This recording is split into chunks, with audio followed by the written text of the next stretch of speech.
Her vitals are stable, but the psychological markers are erratic. The data suggests a 40% chance of rejection within the next cycle. I stood under lights so bright they erased the faces in the crowd, listening to voices talk about my future as if I weren't standing right there, breathing. Desperation has a way of shrinking your dignity until survival feels like the only language you have left. I kept my eyes fixed forward, my thoughts anchored to my child, because thinking about anything else, anything at all, would have shattered me into a million pieces. The room smelled of wealth and certainty, two things I had never been allowed to feel. As the numbers climbed higher and higher, I felt both heavier and smaller, as if my worth was being measured and erased at the same exact time. I kept telling myself, this is temporary. This is a sacrifice. A sacrifice can still be an act of love as long as it has a reason. My child was my reason. Then a final voice cut through the noise. The room changed instantly. The voice was calm, controlled, and utterly final. I didn't know who he was, but his gaze carried a kind of intention that was different from the others. It wasn't appetite, it was something else, something colder. And that frightened me more than all the money ever could. Behind closed doors, the truth arrived without any softness. He didn't want companionship. He didn't want affection. He wanted certainty, a lineage. He wanted to control a future he believed could be engineered like a machine. His world had room for outcomes, but no room for emotions. I argued at first, fueled by a surge of anger that felt so much safer than the fear simmering beneath it. But anger fades when you realize you have no other options. I thought about my child again. About stability, about safety, about the kind of future I could never provide on my own. When you're cornered, consent born of pressure can still feel like a choice, because it's the only thing you have left to hold on to. So I agreed. The estate was silent, but it was an intentional silence. Every step felt planned, every kindness felt measured. The staff were polite, but never warm. I learned very quickly that luxury can be far lonelier than poverty ever was. Everything I touched, everything I wore, felt borrowed. It felt like I myself was borrowed. My days fell into a rigid routine, built entirely around expectation. Medical tests, strict schedules, and conversations that carefully avoided anything personal. He remained distant, efficient, and completely unreadable. I told myself his detachment made it easier.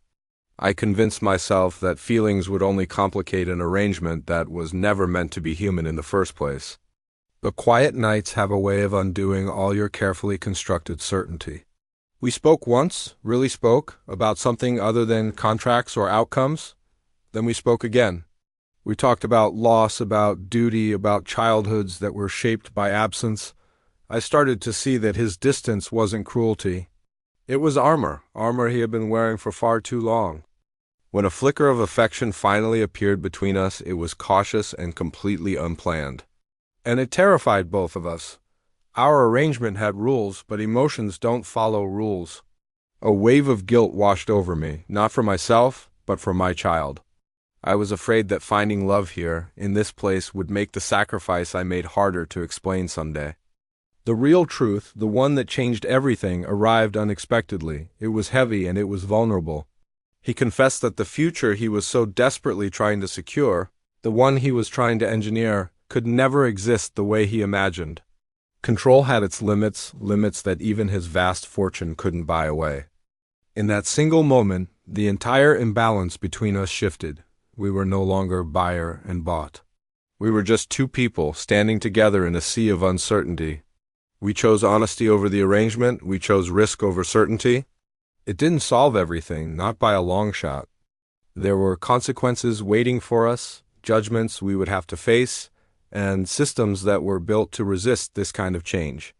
But something important had already changed inside both of us. We were no longer just following a script. When my child finally stood in that vast, empty space, looking so small and unsure, the weight of every single decision I had made pressed down on me all at once. I realized then that love cannot be negotiated in silence. It has to be seen, it has to be tested, and it has to be earned. New promises were made, promises without contracts, backed only by intention.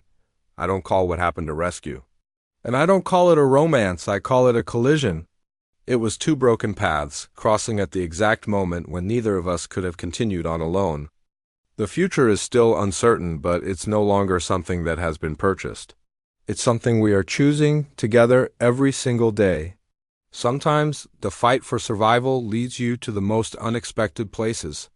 Sometimes your dignity only returns after you risk losing it completely. And sometimes the very thing you feared the most becomes the one place where you finally learn how to stand on your own 2 feet. Thank you so much for listening to my story. If this resonated with you, I'd be so grateful if you'd like this video and subscribe for more. See you next time.